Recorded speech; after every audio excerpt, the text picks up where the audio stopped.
Vamos fazer hoje, então, uma visita guiada pela Sociedade Harmonia Lira. Isso significa que nós vamos circular um pouco. Eu sei que tem algumas pessoas que têm um pouco de dificuldade de mobilidade, tem alguns lugares que nós temos acessibilidade e outros não. Mas aqui é tranquilo. No próximo pavimento nós temos aqui a plataforma, que funciona muito bem. E aí a gente ocupa, quem não puder, por qualquer razão, acompanhar os outros, aí aguarda ali num pedaço, tá bom? Vamos começar vindo todo mundo para cá. Vamos começar do princípio.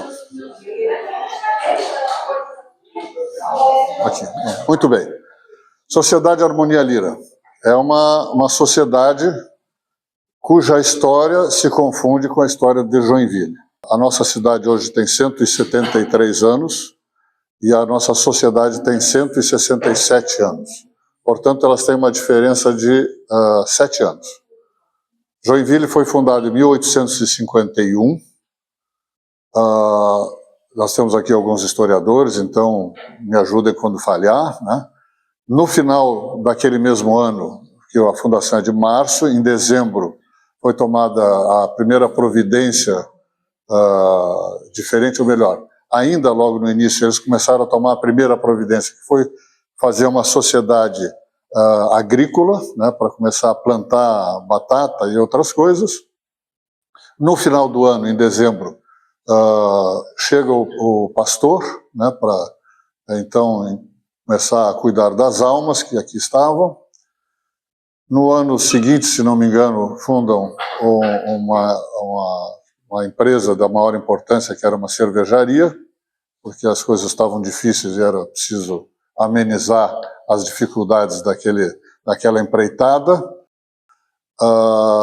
Em 53, funda-se uma loja maçônica, então começa a questão filosófica, e em 58 funda-se esta entidade chamada primeiramente de Harmonia, e posteriormente nós vamos entender por que ela vira Harmonia Lira. Muito bem. Eu costumo dizer que a gente teve um problema aqui em Joinville, que pode ser que essa noite a gente resolva, sabe, Cristina? Pode ser que nós resolvamos. Joinville e Washington têm uma semelhança. Tem caminhos muito semelhantes. O que nos leva a essa semelhança? Tanto com o próprio Estados Unidos, mas vamos falar de Washington, né? Joinville, os pais da pátria americana e os pais da cidade de Joinville essencialmente eram maçons. Isso é Ottokar Derfel, que é a figura proeminente do passado, né? Ele não teve filhos biológicos, nem adotou, então Joinville era a cidade dele, ele era a criação dele, né?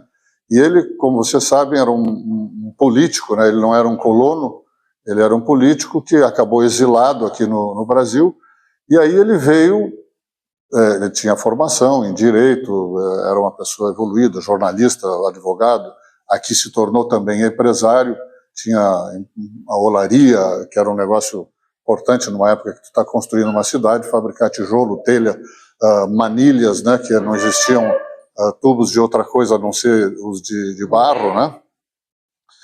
Então, este sujeito vem para o Brasil com a ideia de fazer uma sociedade melhor, sem os defeitos que tinha na sociedade lá, que o levaram a ser exilado, porque eles viviam brigando lá, grupos antagonistas, numa época em que alguns pretendiam unificar, né, os países germânicos, outros não queriam, então havia muita disputa. Muito bem, ele chega aqui com a ideia de fazer uma sociedade muito melhor.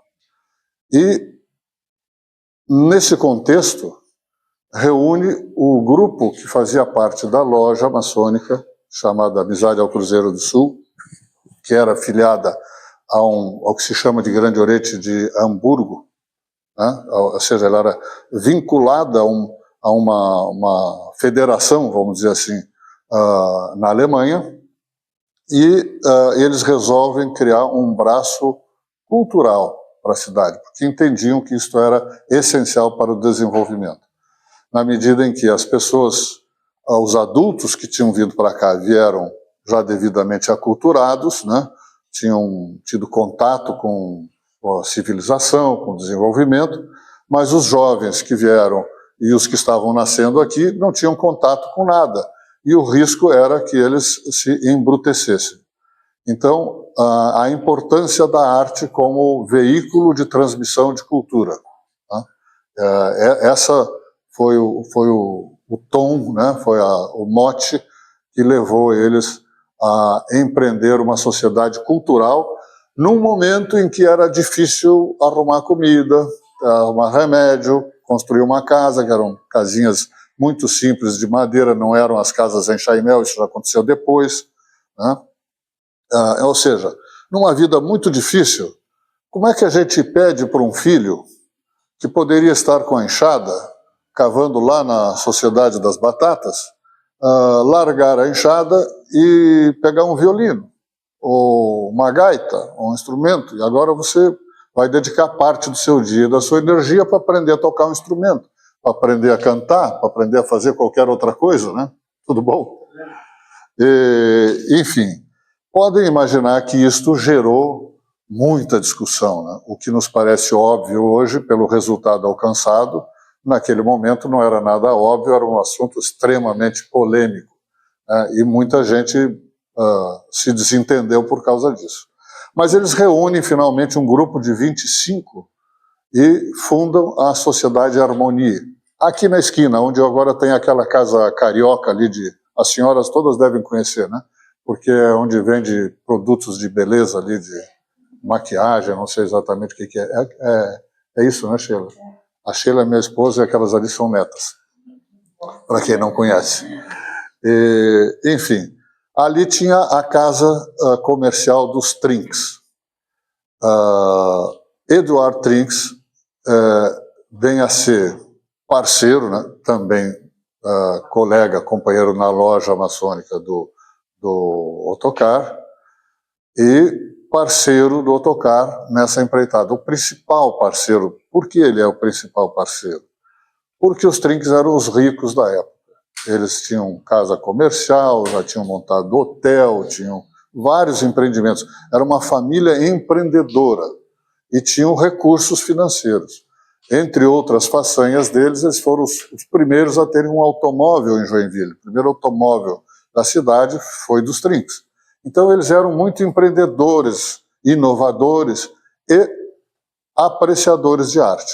Uma característica muito marcante dessa família, que eram extremamente apreciadores de arte. E aí o Ottokar, o intelectual, o Trinks, o financeiro, né? Com capacidade para se tornar o mecenas dessa atividade. Então, a família Trinks começa com Eduard Trinks no mecenato, vamos dizer assim, e segue por um século fazendo isso, com seus sucessores. Nós vamos chegar um pouquinho mais adiante para vocês entenderem. Este prédio é construído na época em que Adolfo e Eva Trinks, Adolfo é neto do Eduardo, né? Eduardo, é neto do Eduardo, e Eva, sua esposa, ele foi presidente da sociedade, várias gestões aqui da Harmonia Lira, e então eles resolvem, depois de muita discussão, de terem feito a unificação com a Sociedade Lira, que acontece em 1921, com o objetivo de angariar recursos e comprar o terreno e construir essa sede. Assim nasce a Sociedade Harmonia Lira. Essa sociedade, ela tem, além da fusão da Sociedade Harmonia com a Sociedade Lira, ela tem uma característica do seu DNA, que foi a de ser uma amalgamadora, uma receptora de inúmeras sociedades e manifestações. Era muito comum existirem grupos musicais, grupos artísticos, das vizinhanças, das famílias, tinham muitos pequenos grupos.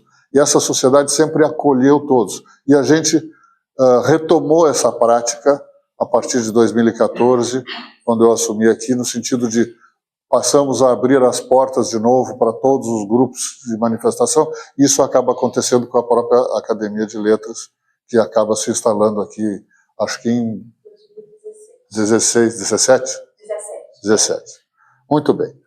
Então, eles adquiriram esse terreno aqui em 22 por 30 contos de réis. Pagos, olha só, 30 mil contos de réis. Pagos de que forma? 5 mil contos na entrada e os 25 mil contos em 5 prestações anuais. Então, cada ano pagavam 5 mil contos de réis, evidentemente não sabiam, nem imaginavam que se correção monetária, inflação, coisa nenhuma, preço fixo. Assim compraram e foram encomendar um projeto que foi adquirido na Alemanha, esse projeto, que é todo esse conjunto que a gente conhece aqui, que muitas pessoas, às vezes olhando de fora, imaginam que se tratam de 2 prédios, né? Esse que está avançado aqui no alinhamento da calçada e aquele outro que está lá um pouco recuado. A construção é simultânea, compõe um projeto único e, de fato, são 2 projetos, porque eles são 2 prédios, porque eles tinham 2 finalidades diferentes. Este aqui era tratado como prédio cultural e aquele lá era o prédio social. Então, aqui poderia se abrir para o público, para vir assistir eventos, tal, em algumas ocasiões. Aquele prédio lá, não. Aquele lado lá era exclusivamente para quem era sócio. Então, às vezes, alguns falam mal, era elitista, ninguém podia ir lá.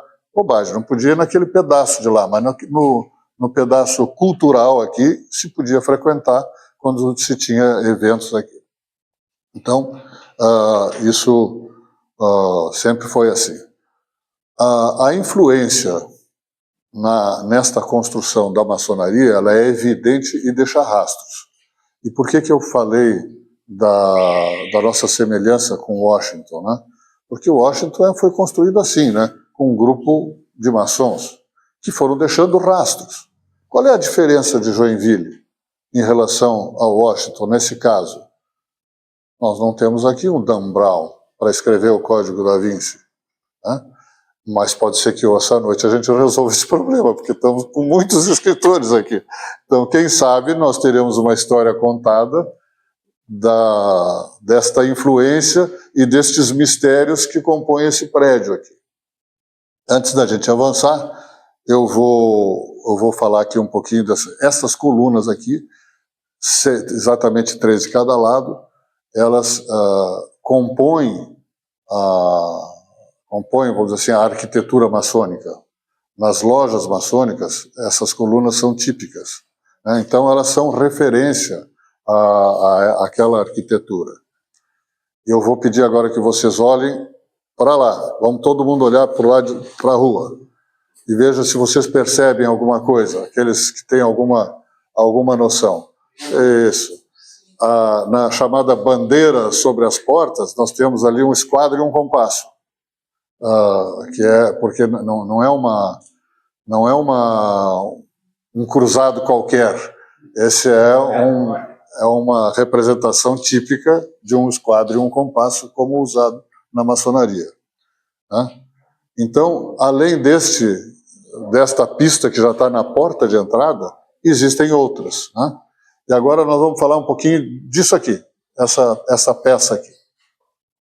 Uma figura da maior importância no momento da construção, é contemporâneo à construção, é o Fritz Alt. Fritz Alt, um grande artista plástico alemão, que se tornou um joinvilense, né? Ele é contemporâneo à época da construção, assim como era a Lieselotte Trinks, que é filha do Adolf e da Eva Trinks, né?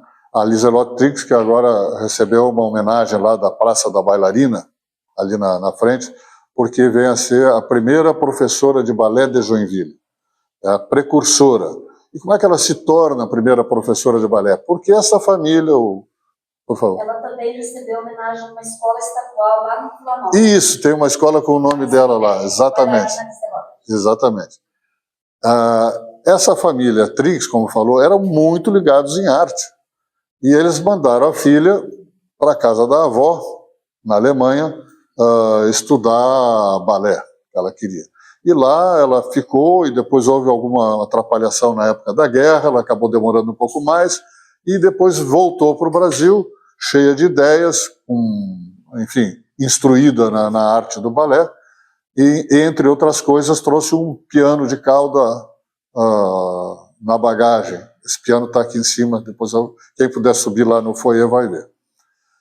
Aqui é o Fritz Alt, que dizem que arrastava uma asa para Liselotte, né? Tem várias histórias desse sentido aí. Então o Fritz Alt faz essa obra aqui e coloca aqui essas figuras com a lira, né? 31 de maio de 1858, é o dia da fundação da Sociedade Harmonia. 4 de setembro de 1899, a fundação da Sociedade Lira. 28 de dezembro de 1921, é a data da fusão dessas duas sociedades. E aí ele bota aqui, 1929 em romano, 1930.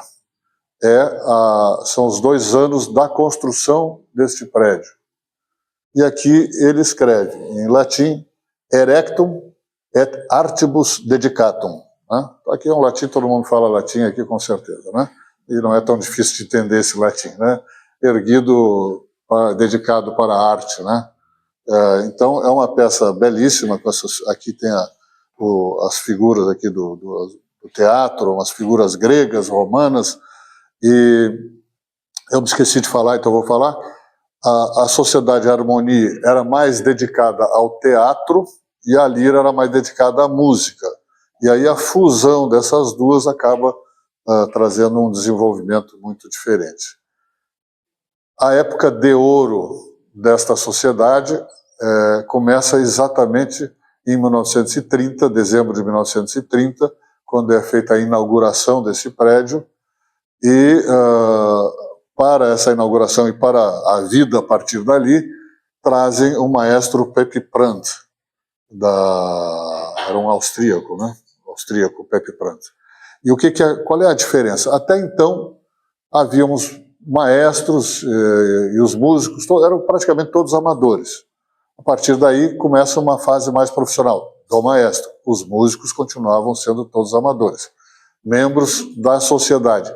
E aí tem um aspecto muito interessante, que é justamente essa participação da sociedade na atividade cultural. Independentemente de você ser o motorista, o charreteiro ou o empresário, o médico, o engenheiro ou o advogado. Havia, na hora da cultura, do lazer, do baile, essas diferenças sociais meio que desapareciam. Então as pessoas que tinham talento artístico participavam. E era muito comum. Tem uma publicação no Colonie Zeitung, muito engraçada, 1920, 1918, não me lembro exatamente que ano. E eles botam no jornal uma chamada de atenção aos associados da sociedade, dizendo o seguinte: para os festejos, para o teatro deste mês, porque eles realizavam uma obra todo mês tinha uma apresentação teatral. Para o teatro desse mês, fomos obrigados a cancelar a apresentação por falta de atores. Lembramos aos associados, de acordo com o artigo 16 e 21, sei lá, do Estatuto, que é obrigação de todos os sócios participar. Todos têm que participar. E que não pensem que basta vir ao espetáculo e aplaudir ou criticar. Então, quando convocados, tem que subir ao palco. Se você não sabe tocar, você vai representar. Se você não sabe tocar nem representar, você vai carregar os móveis. Se você não sabe fazer nada, você vai ser um marceneiro. Alguma coisa você tem que vir aqui fazer. Não pode ficar em casa e depois só se sentar lá para assistir a peça e achar que está bom ou que está ruim, né? Isso não é o suficiente. Era uma obrigação estatutária a participação dos membros nos eventos. E aí eles conseguem retomar, depois dessa chamada pública. Né? A Cristina está louca para falar. Isso foi ainda 1800 alguma coisa, né? Então, eles conseguem depois retomar, né? E vai, e aí começa a época de ouro, que vai de 30 a 38, quando a gente se depara com o momento da guerra, e nesse momento acontece um evento bastante extraordinário para a sociedade, mas talvez nem tão extraordinário assim no âmbito nacional, que era a perseguição aos descendentes de alemães, italianos e japoneses. O exército toma conta da Sociedade Harmonia Lira. Há uma tomada da sociedade. Mas ainda não era o 62º Batalhão, era o 13º Batalhão de Caçadores. E a cidade era relativamente pequena, a fofoca chegou um pouco antes, o receio chegou um pouco antes, e aí, no dia que veio aqui o capitão, porque o comandante desse destacamento era ainda um capitão, não era um coronel, veio acompanhado de um pelotão. Eles estavam aí já preparados, esperando a chegada. E eles tomaram algumas providências, aí eu vou convidar vocês para virem aqui. Vamos passar aqui. Então, a gente brinca e diz o seguinte também, que... Vamos indo, né? Está ouvindo daqui? A gente costuma dizer o seguinte, se aquela ala lá da sala era a ala que é representada pelas colunas maçônicas, filosóficas, enfim, virtudes e etc., essa aqui deve ser a sala dos vícios, porque ela está cheia de espelho e a vaidade deve ser seguramente a mãe de todos os vícios, né? Aí, prosseguindo na história, eles tomaram algumas providências importantes. Documentos de propriedade deste imóvel, né? Eles pegaram, botaram numa caixinha para esconder, porque uma das ordens que vinha do Getúlio era a destruição de tudo que fosse símbolo, remetesse a coisa germânica e tal. Ele disse, olha, os caras vão chegar aqui, vão tomar conta, e quando a guerra acabar, nós não somos mais donos do prédio, né? Então vamos esconder os documentos. Pegaram os documentos e esconderam os documentos. E como a ordem era destruir os outros símbolos, pegaram e esconderam isso aqui também. Isso que eu vou mostrar para vocês agora, talvez alguns conheçam, ficou escondido até 2016, quando finalmente, por uma razão qualquer, eu estava no início, porque eu comecei aqui a presidência em 2014, e a gente foi fazendo eventos. Um dos eventos foi a abertura da sala do Tibor, que estava fechada há 18 anos. E a gente chamou... Essa sala aqui, onde é que está a chave? Ah, não tem chave. Como não tem chave? Não, não tem. Mas o que tem aí dentro? Ah, era a sala do maestro, Tibor. E a chave? Não sei, ele foi embora, levou a chave, morreu e nunca mais ninguém abriu. Faziam 18 anos que a sala estava fechada, ninguém sabia o que estava dentro. Eu disse, olha, sei lá o que vai estar dentro, não sei se o Tibor vai estar lá, né? Vamos tomar cuidado. Chamei todo mundo, rádio, jornal, convidei pessoas, um pianista, uma violinista, acomodamos todo mundo lá no palco, porque essa sala fica na coxia, fica atrás, depois quem puder ir lá vai ver. Chamamos um chaveiro, chamei o Ministério Público também, porque o prédio é todo tombado e se tiver alguma destruição, sei lá, né? Chamamos o Ministério Público junto, quer dizer, tomamos todas as precauções. E abrimos a sala do Tibor. Estava tudo destruído, eram prateleiras com partituras, com smoking dourado, com coleção de LPs. Esse material foi todo resgatado, desinfetado, restaurado, catalogado pela Casa da Cultura, e agora ele está em processo de tombamento, que são partituras antiquíssimas, que tem anotações pessoais. Caiu um paninho aqui, uma coisa aqui. Tá, é um símbolo, é a poesia. São anotações pessoais dos maestros e músicos da época sobre as partituras, as correções, os lembretes, né, de o que fazer naquele momento.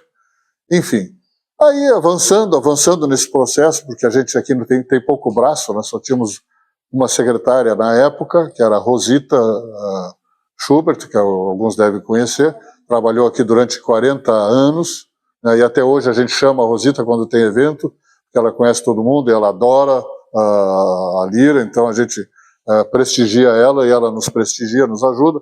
E hoje nós temos a Fernanda, que promete bater o recorde da Rosita, que tem idade para isso, né? Então, como a gente nunca teve muito braço aqui para fazer muita coisa, as coisas iam indo devagar, né? E lá pelas tantas tinha lá um armário lá, umas coisas velhas e tal, o que é essa? Aí mexe daqui, mexe lá, tá, vamos tirar, tem muito cupim nesse troço aqui, vamos arrancar esse troço fora. Arranca aqui, puf, lá embaixo tinha uma caixa, que não é essa aqui, mas era uma caixa menor, com os tais documentos que eu falei para vocês e com isso aqui que vocês vão ver agora. Vamos lá. Eu acho que vale a pena ver. Vamos ver. Aqui.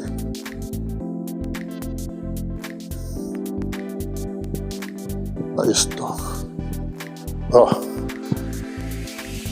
A bandeira, a harmonia escrito com E ainda, né? Harmonia e lira. O primeiro logo da sociedade, que isso que inclusive está lá no arquivo histórico, o desenho que provocou esse bordado, Joinville embaixo. E aí esta bandeira, ela homenageava a união. Agora tu passa para cá e eu passo para lá. Então era uma bandeira de duas faces, com as datas da harmonia ali, da harmonia e a data da lira. A lira aqui, isso aqui é tudo meio bordadinho, tá? Que as senhoras faziam, era muito comum isso, né?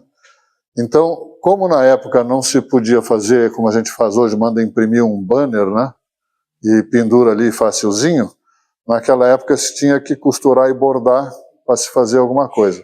Então essa bandeira da união, né? Da união das sociedades, eles acharam que o exército ia tomar e destruir, porque era um símbolo da sociedade. Esconderam, junto com os documentos.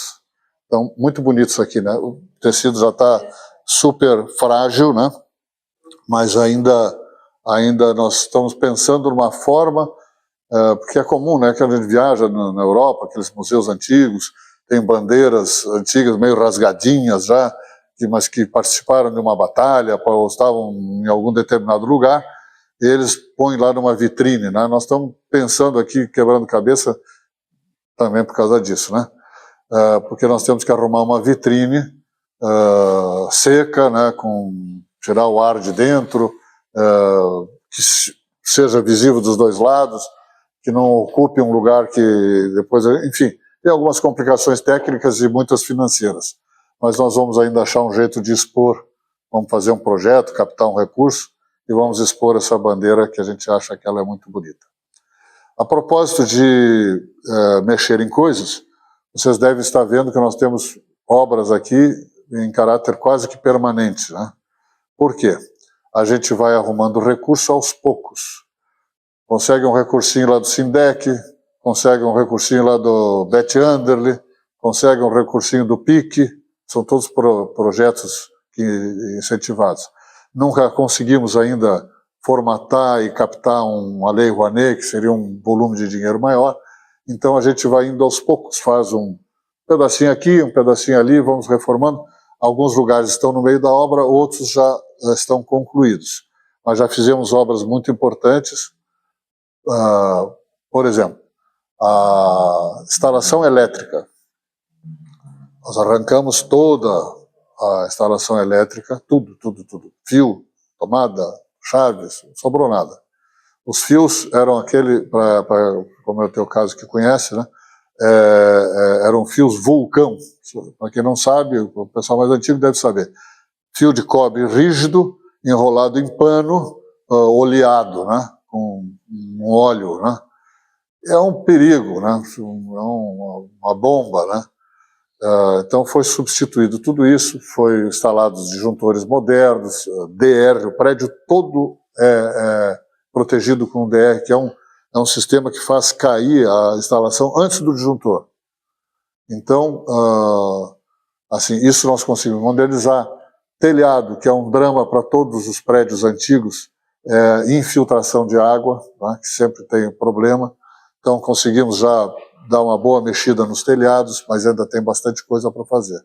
E algumas áreas aqui que eu vou convidar, alguns que queiram vir rapidamente, só para darem uma olhadinha, a gente vai passar aqui para esse outro lado.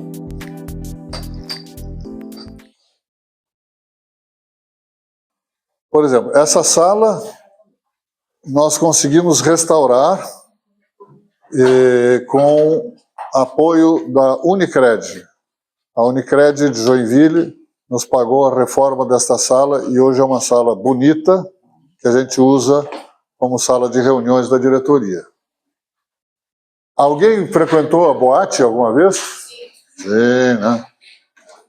Epa. Não sei como é que nós vamos acender a luz aqui, não vamos, mas eu vou só mostrar para vocês aqui, para vocês terem uma ideia. Tá tudo destruído aqui, tá?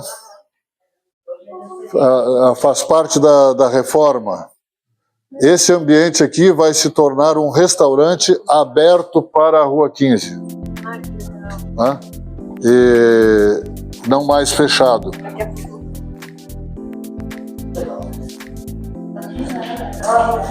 O restaurante que está sendo restaurado.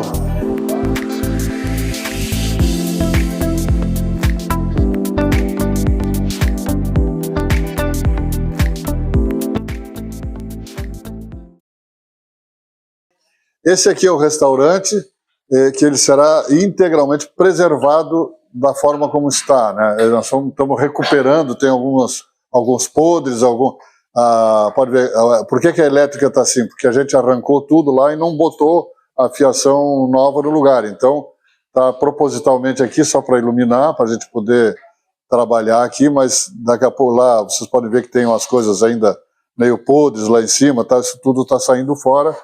E a gente vai recompor. Aqui é um trabalho não é de reforma, é de restauro.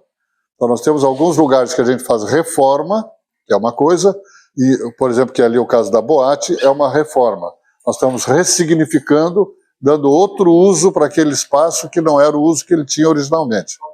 É só para salientar, o tombamento da Monia Lira não é simplesmente do prédio, são dos detalhes também, né? Sim, nós temos um tombamento aqui chamado nível 3, né? Que é tombamento não só de fachada, dos exteriores, mas também dos interiores, não de todos, porque a época em que aconteceu o tombamento, em 96, já tinham várias áreas que tinham sofrido muitas alterações que já não eram mais originais, essas ficaram de fora. Por exemplo, a boate. Já era algo que não estava mais de acordo com a obra original. Então, aquele espaço ali onde depois funcionou, para quem é antigo aqui da cidade, o Bia Keller, o restaurante, né? E depois funcionou o Taberna. Você frequentava o Taberna? O Bia Keller. Taberna já era boate, né? Aquele espaço ali também já tinha sido alterado, porque era um espaço que originalmente a parte da frente era uma loja, assim como a secretaria também era uma loja, tinha um armarinho ali, né, para vender botão, linha, esse tipo de coisa que vendia ali, e onde a secretaria, que também era virada para a rua, era uma joalheria, relojoaria, joalheria. Então... Depois se transformou no Bierkelli, mas o Bierkelli já foi uma alteração do que era o original.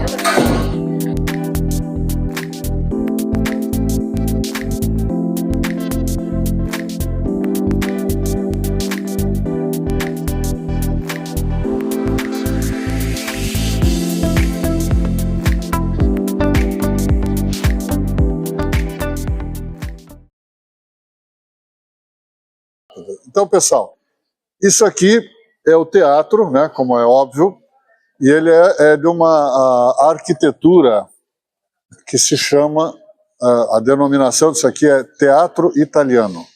Tá? Isso é um estilo arquitetônico criado, por óbvio, na Itália, né, que ficou diferente dos teatros que existiam até então. Né? A única diferença desse teatro aqui para um teatro italiano é que a nossa plateia é plana, ela não segue a regra do teatro italiano, ela seria inclinada.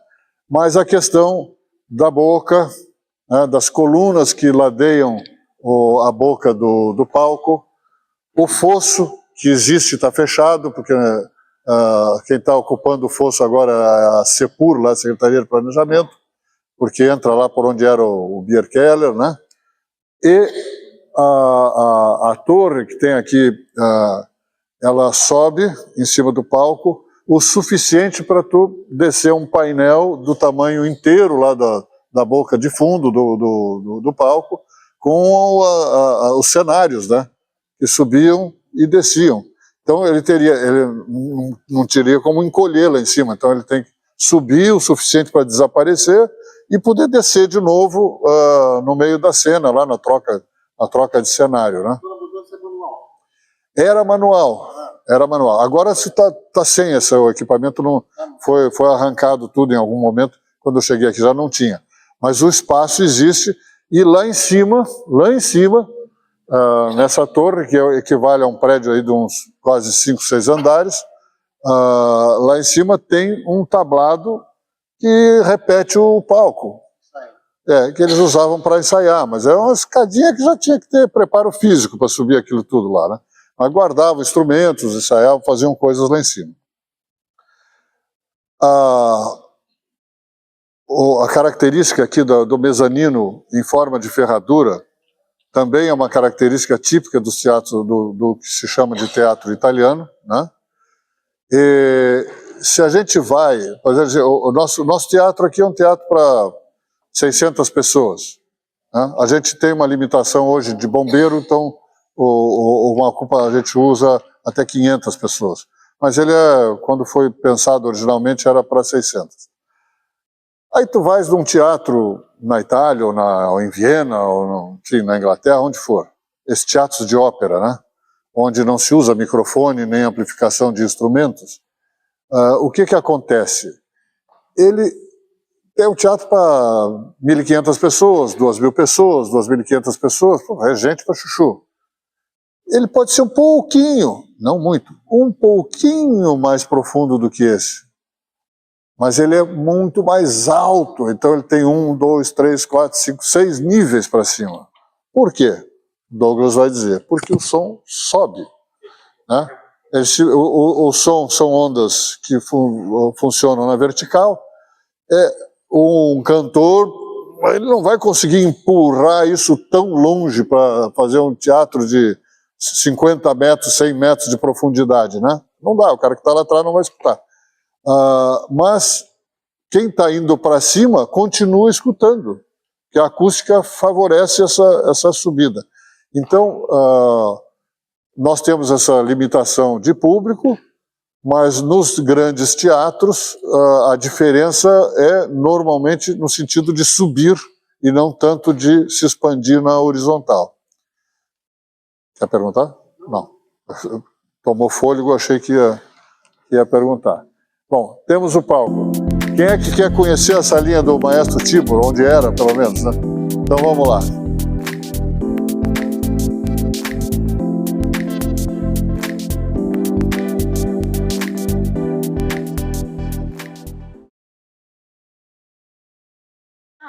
Ó, essa aqui é a sala que estava fechada. 18 anos fechada essa sala aqui. Com os documentos trancados aqui. Tudo caído no chão, porque tem umas prateleiras. Não, ficaram 18 anos sem abrir. Os militares também não entraram, eles vieram. Não, isso foi muito antes, né?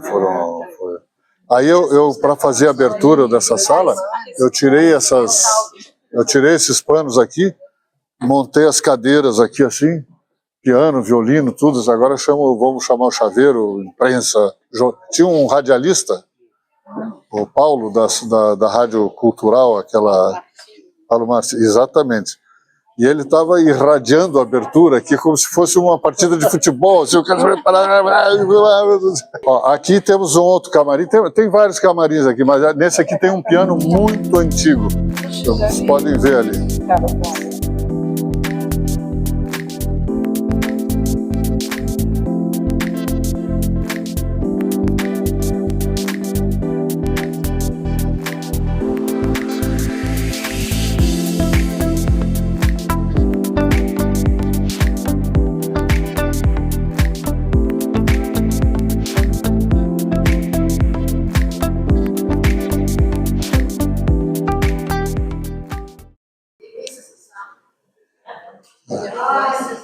Eu dei aula ao lado da sala do maestro Tibo. Ah, foi? Sim, lá na Casa da Cultura. Ah, lá. E eu sei quantos palavrões aqueles músicos tinham que aguentar, porque Achei que ele ia falar. Não. Eu digo, como que o músico aguenta ser xingado daquela maneira? Ele era mal criado. Então, assim... Mal criado e namorador. Não sei se era comigo não, né? Eu era casada. Eu vou fazer uma oferta para ver quem deseja, né? Nós temos 2 lugares interessantes para ver ainda. Temos 2 lugares interessantes para ver. Um é o foyer, que foi reformado, inaugurado e denominado Foyer Liselotte Trinks, porque é lá onde aconteciam as aulas de balé.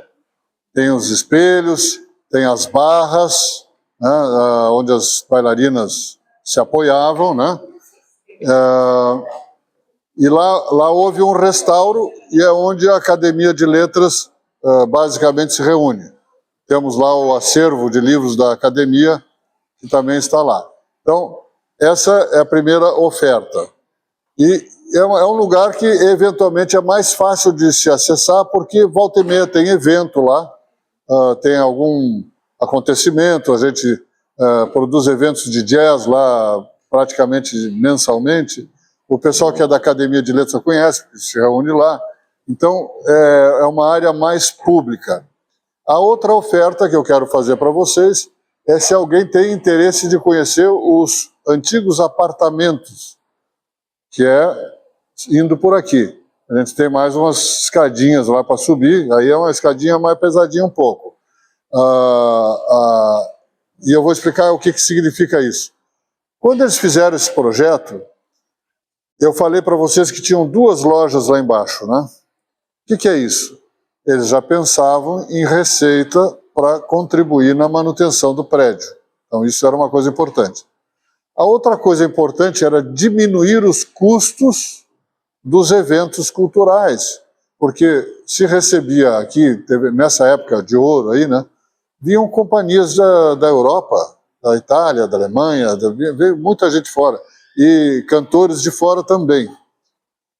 E não tinham muitos hotéis, ou mesmo o que tinha era caro e difícil. Então eles resolveram criar uma situação em que eles tinham 3 apartamentos, na verdade. Um apartamento foi justamente para o maestro, né? Aquele que eu falei para vocês, o Pepe Prant. Veio ele e a esposa, era um casal sem filhos, e eles tinham que morar aqui. Então eles se instalaram aí. O outro apartamento era para o econômico, né? Que cuidava da cozinha e da limpeza e manutenção, trocar lâmpada e fazer tudo que tinha que fazer. E houveram vários econômicos aqui históricos, né, ao longo das décadas, né? E o terceiro apartamento, que na verdade vinham a ser duas peças de um tamanhozinho razoável, era para acomodar os artistas, uma para os homens, outra para as mulheres, né? Então, eles podiam chamar gente de fora sem ter que se preocupar com os custos de hospedagem e alimentação, porque eles já comiam aqui mesmo, porque a comida já era feita aqui todos os dias, e se hospedavam aqui mesmo. Vou dar uma noção para vocês do que isso significa. Nós fizemos esse ano de 2024, em agosto, alguns puderam vir, um festival de ópera. Apresentamos, entre outros, o Rigoletto, que vai ser objeto de comentário do Douglas daqui a pouco. O cachê dos artistas, que a gente sempre entende ser uma coisa cara e merecida, tal, né? Representa, no final das contas, 20% da despesa. 80% da despesa é hospedagem, alimentação, passagem, não sei o quê, que consome uma barbaridade de dinheiro. Então, porque para fazer um negócio desse, tem que vir um mês antes, tem que ensaiar, preparar, fazer isso, fazer aquilo, cenário, tal, enfim, vai somando coisas. E eles fizeram duas coisas. Primeiro, arrumaram tinha um cenário permanente, já, não aqui, já desde antes das sedes anteriores, né? E aqui também, para facilitar as coisas. E arrumaram hospedagem e alimentação. Então, isso facilitava mais da metade das dificuldades para se receber gente de fora. E agora vamos falar do cenário permanente, que é chamado pano de boca, né? Que é aquilo que fica no fundo do palco. Este quadro aqui foi pintado por um pintor alemão chamado Hugo Kalgan, e foi contratado pela diretoria da sociedade especialmente para vir aqui fazer isso. Mas isso aqui não era originalmente um quadro. Isso aqui era o pano de boca, que ficava nas sedes anteriores. E aqui ele tinha, além disso que foi preservado e emoldurado, quando veio para cá, porque dá para ver que os palcos lá eram muito menores do que o palco que nós temos aqui agora, ele tinha duas abas, que vinham mais ou menos até essa distância, deste lado. E daquele, a gente sabe disso porque a gente tem fotografias desse período, que tinham colunas, né? Aqui tem um pé da coluna, tá vendo? Sobrou aqui uma basezinha de uma coluna. Tinham colunas, então não tinha muita coisa pintada aqui, mas tinham uma coluna ali, uma aqui, outra lá, e para dar noção de profundidade. Então, eram duas abas que ficavam assim, mais ou menos na diagonal, aqui e lá, e isso era uma decoração de palco permanente. Então, não precisava se preocupar muito em produzir muita coisa, servia para tudo, era um fundo que estava ali pronto, né? Aqui, o que essa cena representa aqui nesse grupo de escritores terá um significado mais especial do que o normal, né? Aquela senhora ali vem a ser a Rainha Elizabeth I, com o seu séquito aqui, né? Tem os guardas, tem as damas de companhia, as crianças, tem toda a turma, né? Que ladeia uma rainha. E alguns, aqui, instrumento musical, né? Um alaúde, acho que é esse negócio aqui. Tem aqui parece ser uns pergaminhos, alguma coisa assim. Temos aqui um cachorro e aqui um segundo cachorro. Para que tanto cachorro? Cachorro é o símbolo da fidelidade, né? Então, o cachorro está inserido nessa imagem como o símbolo da fidelidade. Deste lado, nós temos um pavão, que dá para já imaginar que é o símbolo da vaidade, né? Então, nós temos a fidelidade, que é uma virtude lá, e o pavão, que é um vício aqui, que é como temos as salas lá de baixo, né? Vícios e virtudes, né? É o conflito permanente. E este senhor que está aqui com um pergaminho na mão, declamando, é um contemporâneo da Elizabeth I. Quem é? É o Shakespeare. Shakespeare declamando para Elizabeth I. É uma cena que ninguém sabe se ela existiu, né? Mas ela seria possível porque eles são contemporâneos, viveram no mesmo período. ela era uma rainha importante e ele era já também um autor e produtor, né? Ele tinha um teatro lá e ele produzia peças, né? Então, não sei quem conhece Londres, tem um teatrinho lá que era do Shakespeare, onde faziam peças. Então, eu não sei o quanto ele declamou para a rainha Elizabeth I ou não, mas esta é a história, né, desta imagem aqui que nós estamos vendo. Lá em cima, eu não vou explicar em detalhes, mas aquela borda que tem lá, ela também traz um brasão, né, que remete à região alemã, lá de onde tinham vindo alguns deles, mas, de novo, se vocês olharem nas franjas abaixo e numa moldurinha acima, lá repete de novo o esquadro e o compasso, né?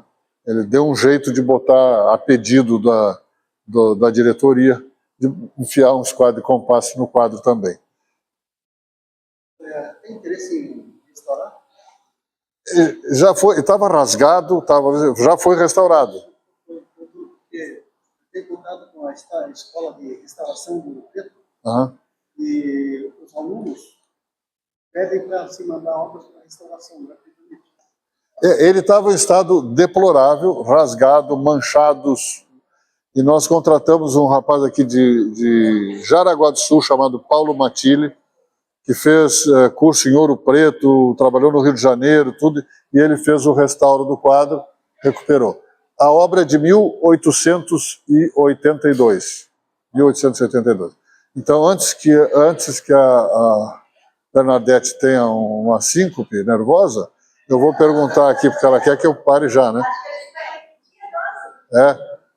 Alguém quer ir lá em cima conhecer os quartos? A gente, quem está com disposição, a gente dá uma corrida lá. Então vamos dar vamos lá.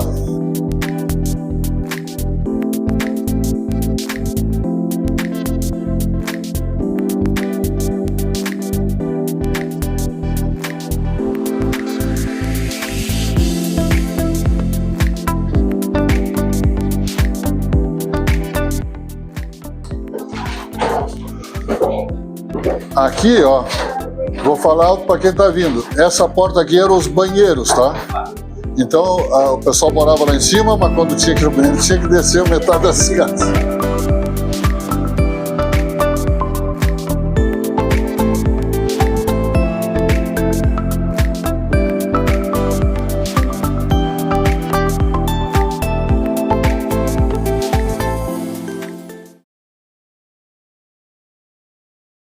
Então o pessoal morava aqui, mas para ir no banheiro tinha que descer. Depois, nos anos 60, fizeram um banheiro ali.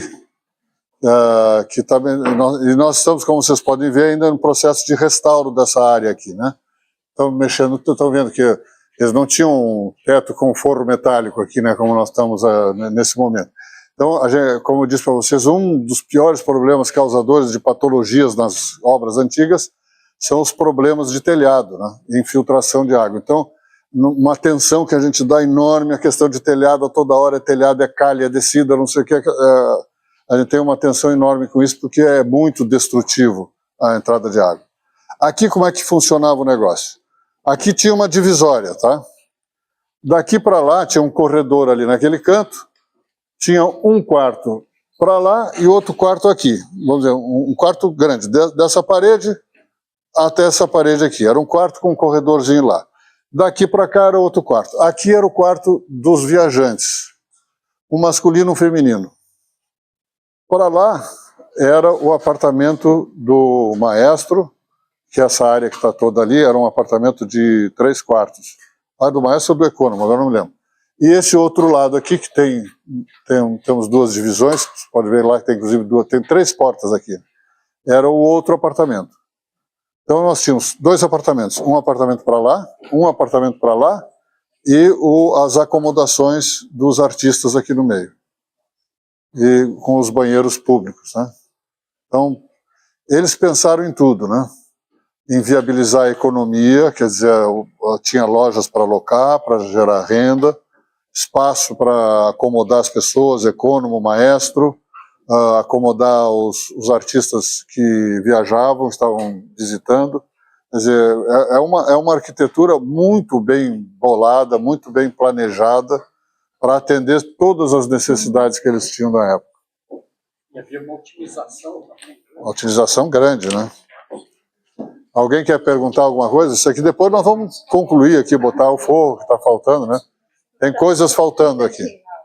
Agora aqui Aquele nós disco temos já a tinha sala. visto mais caótico, não estava tão bonitinho como agora. Ah, não, já melhorou muito isso aqui. Estava caindo. Sim. Estava perigoso de pisar. Estava caindo. Teve uma vez que eu só consegui ir até aqui. Eu não pude entrar. Estava perigoso de porque pisar. não Ali onde nós estamos agora, ali na Sala Mozart, ela fica exatamente embaixo dessa sala aqui.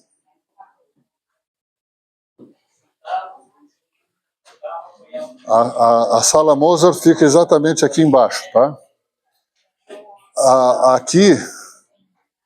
Aqui o que acontece? Aqui temos uma série de traves, né, de caibros que vão daquele ponto a esse ponto, que dá mais ou menos 9 metros e pouco, e um central que vai de lá até lá.